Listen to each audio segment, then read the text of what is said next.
Hello there, and welcome to another video about Europa Universalis 5, a game that we're all incredibly hyped about.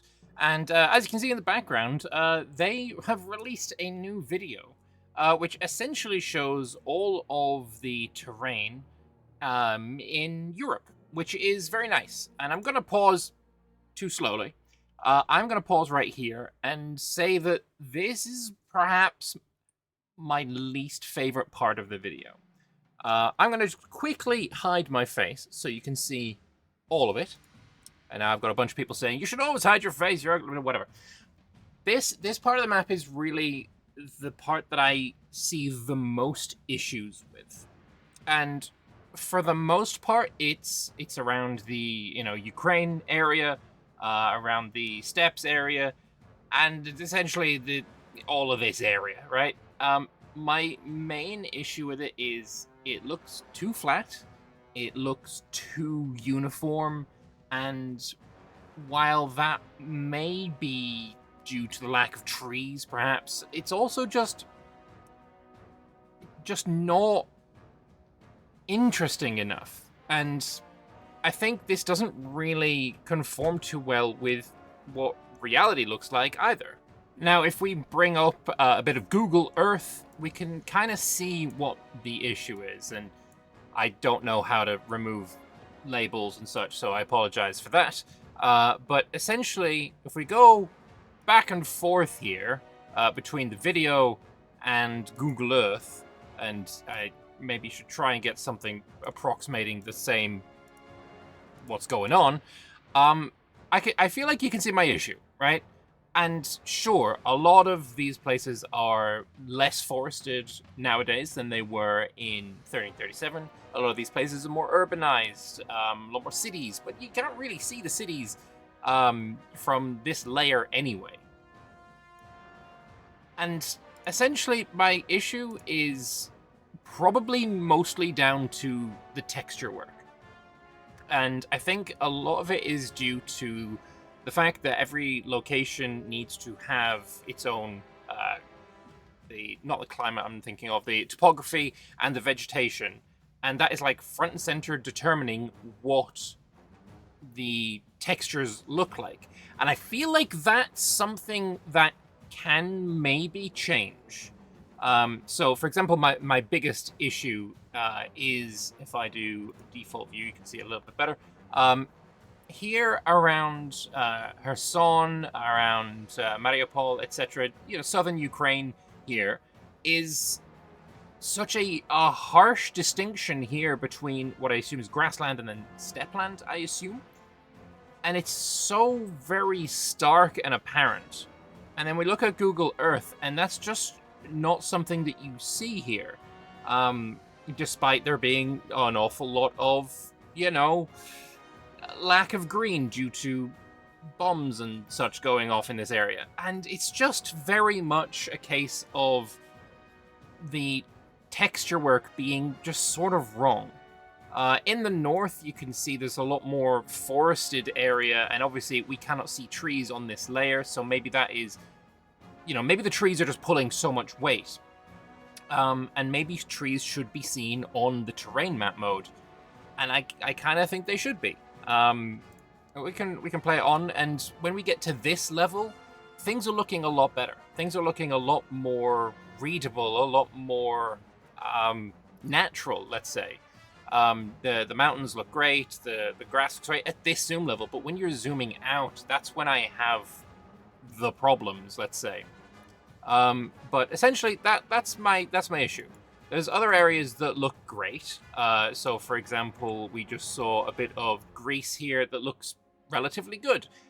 But there's still, I do think, issues with it. And I urge you to go and watch this video for yourself. But there is a post on the forums that essentially brings some side-by-side shots of EU5 and Imperator Rome.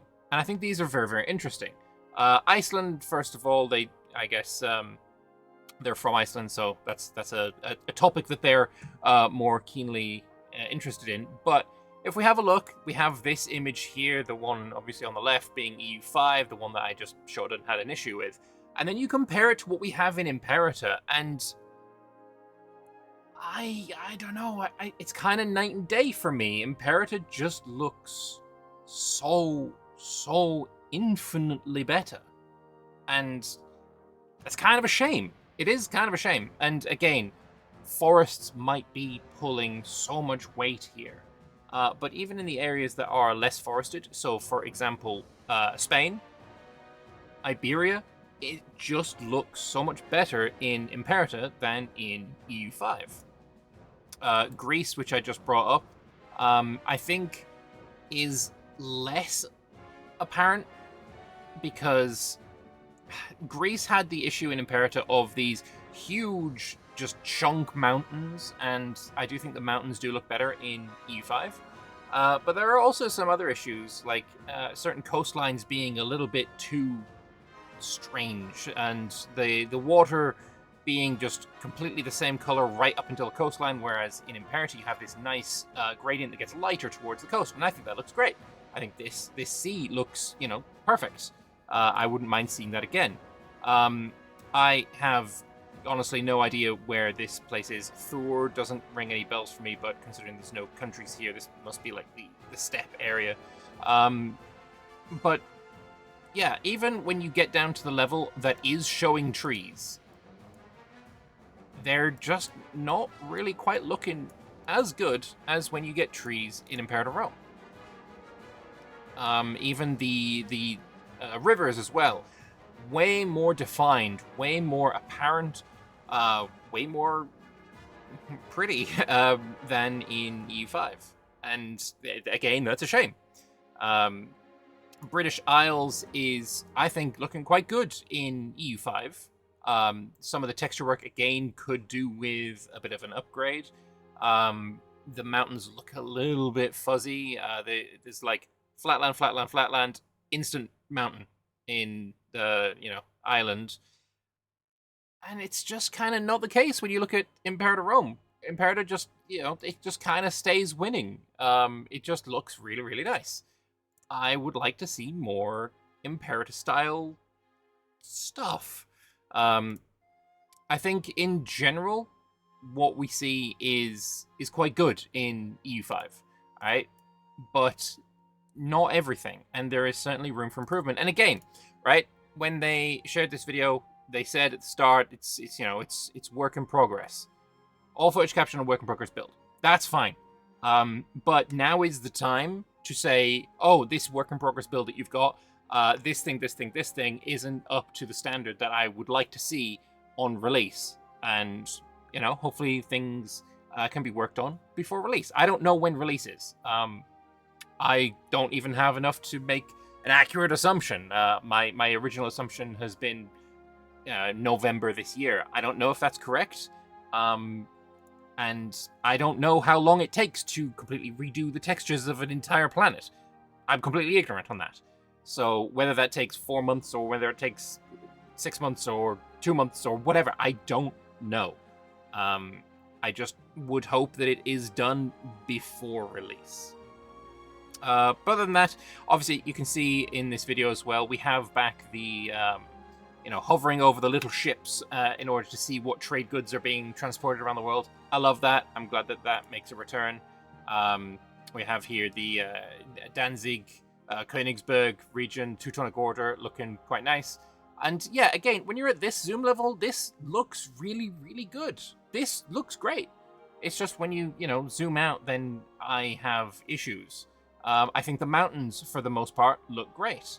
I think in the winter, the trees look a little bit spectral. They don't really look like snow-covered trees.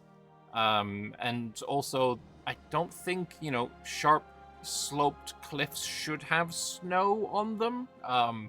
That generally doesn't happen. But other than that, you know what? I quite like what I'm seeing. Some more images here.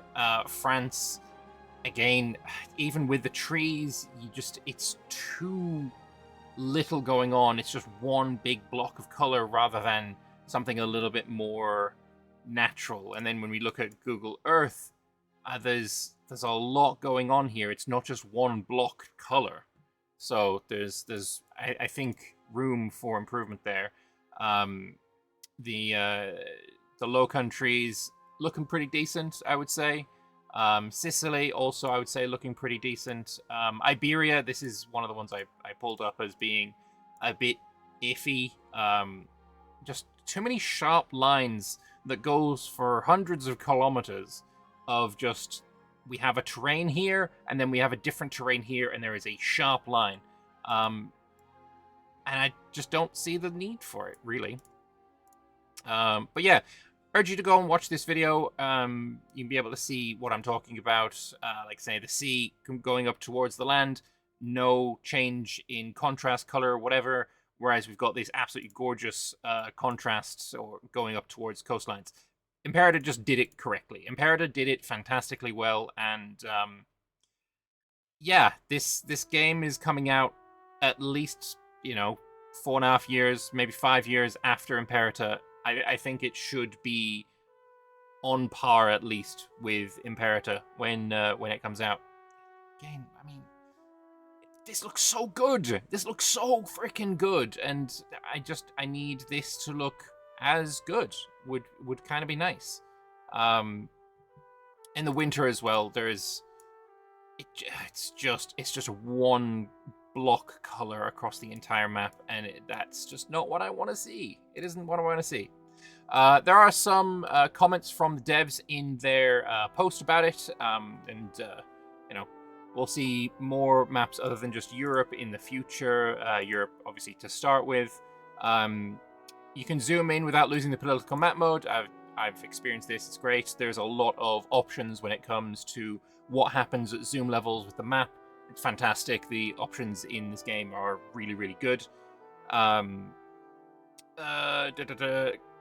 if castles are a little too big. You can see it when we go to like this level. Here we've got the Carpathian Mountains, and these are the castles, and people basically wanted to see them because they are important, strategic objects that need to be seen at most zoom levels. Personally, I would also like to see cities and towns at this level. That would be kind of nice. But I don't know, maybe that can also potentially be an option. On the camera angles, they are similar to how CK3 works. So the camera will snap back to north-south when you stop holding. I think it's right-click to spin the camera around. There's an automatic tilt, but it's toggleable. That snap is also toggleable. Here are some of the options that you can see here. Province names, you can see them when you hover over, or you could have them on all the time, or you can have them turned off all the time. Again, options in this game are really, really good. Big fan of that. Also, single unit armies, something that I did not see until right now. Are these? You know what? I'm gonna I need to make a message to someone asking something. And so of course we're also seeing soldiers on the map. We'll be able to see them as single unit armies. Hopefully that makes the soldiers a bit bigger, because again, I still think they're a little too small. It is a shame though that some of the models are not exactly as I would like them. I don't like seeing this kind of scythe. This just wasn't used in warfare. When peasants brought their farming implements to war in the form of scythes, they would turn this blade on its head and use it as a spear. And oh, lo and behold, there's literally one right here. This weapon right here that the guy in blue is carrying is the same weapon as this guy. It's just been modified. This is historically accurate scythe. This is not. I don't like seeing this one. I hope this changes. There is also a video of two armies fighting, which is nice. Also, if you get your discipline high enough, you get some more cohesion in your army, and they all kind of look real freaking nice. Not gonna lie, I do like seeing that. And then yeah, we have the battle here, and I don't know, this doesn't look like a pitchfork I've ever seen. It looks more like that what's called the Jewish candle holder thing. But the guy at the front here using a scythe, it's not how they were used. It's not how they were. I don't like it. Anyway, but yeah, great video. Hope you guys go and check it out. Hopefully you agree with what I'm saying as well when it comes to this game. and what we're seeing within it. Some more comments as well. Volcanoes explode or erupt like they do in Imperator. That's great. Erebus having some decent feedback here as well. And as for the height map, the locations have been smoothed out in many places. So things that are, very, very jaggedy, like the Alps, for example, have been smoothed out so that locations can handle cities and buildings properly instead of looking crazy. And I think that one's kind of fair, but some places just maybe need a little more work. But yeah, game's looking cool. I like it. I like what we're seeing, and maybe we'll be able to see more in the not too distant future. Yeah, thanks all for watching. A bit of a short one. It's really warm in my room, so I'm going to go and cool off. Toodaloo. Bye bye.